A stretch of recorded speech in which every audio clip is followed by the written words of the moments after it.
আগে ভিডিওটা দেখেন, আরে ঠাকুরপো, তারপরে আমি কিছু বলতেছি। যেটা করছো সেটা ঠিক হচ্ছে না। আরে বৌদি একটু ধৈর্য ধরো, সব ঠিক হবে। তারপরেও বলছি ঠিক হচ্ছে না। আরে বৌদি আমি তো তোমাকে ভালোবাসি নাকি। আরে তারপরেও বলছি তো ঠিক। দেখেন, আমি জানি আপনারা স্বামী স্ত্রী ভিডিও করেন, সমস্যা নাই, তবে ভালো ভিডিও তো করতে পারেন।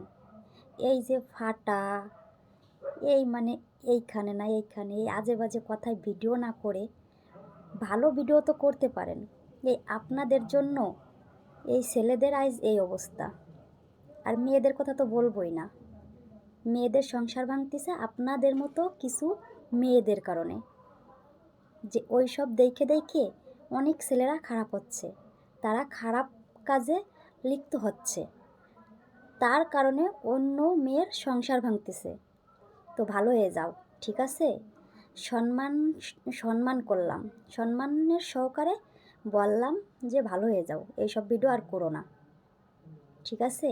এইসব ভিডিও করে 10 জনকে খারাপ করো না, ভালোভাবে ভিডিও করো, এরে ভালো হবে।